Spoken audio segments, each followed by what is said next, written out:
hai lù nè. Số ba lù hai lên mà, cá đi đi. Đúng rồi quá, cái nó kịp lại. Đúng rồi, cá nó xưa. Đúng là đáp vào cái bàn trong đấy. Muốn tao. Ở đâu có phụ nữ cái số đó, cái số đó.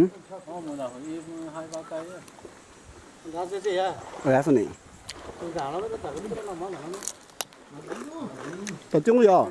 Ui rồi được á.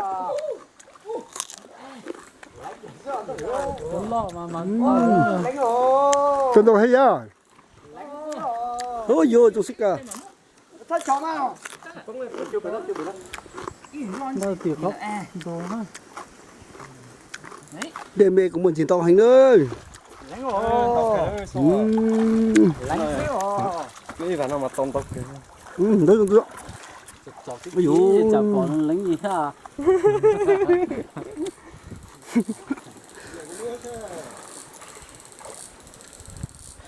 Có chả có dùng hình luôn.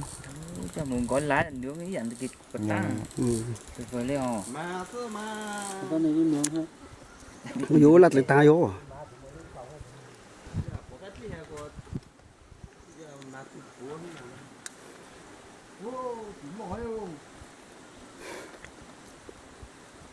Cái và Mỹ này, ta bỏ cái gì đủ.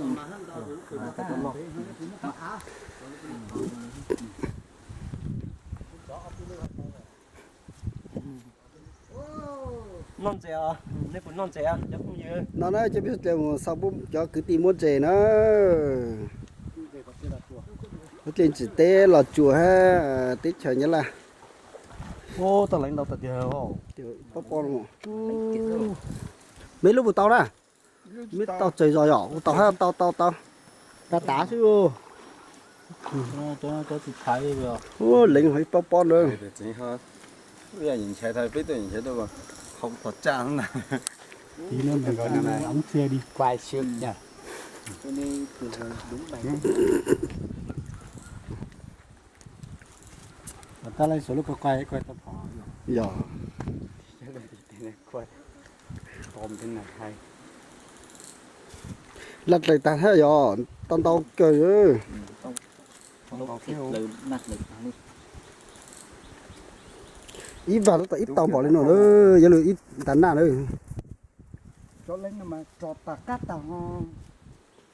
Cho lên cắt tà nè. Cuối khách lấy khổ là sẽ một lắm. Cho lấy toàn cái còn xeอยู่ตอนเดาเนี่ยปู่รู้สึกว่าชิมกลับ Mình sẽ cuốn nổ ra. ตอนหน่อยน้ำมันเนี่ยปู่ Đặt chi nữa kia nằm mô mình lì hết. น้ำมันตุ๊ดลู่หอ À chênh à? ปืนหากระจีนะหากระจีมัวไหน Cắt chi một. Bây giờ vì sao lại nói lại biết mà cháu coi toàn đây mới sọt luôn á. Tao ít gì nữa. Cái cân. Tao ít nan là bọn rồi. Ít vào tao ít tao nan bọn rồi. Một cái một bãi nhau thôi. Bữa giờ trời. cái khổ chỗ tôi phá là bị chặn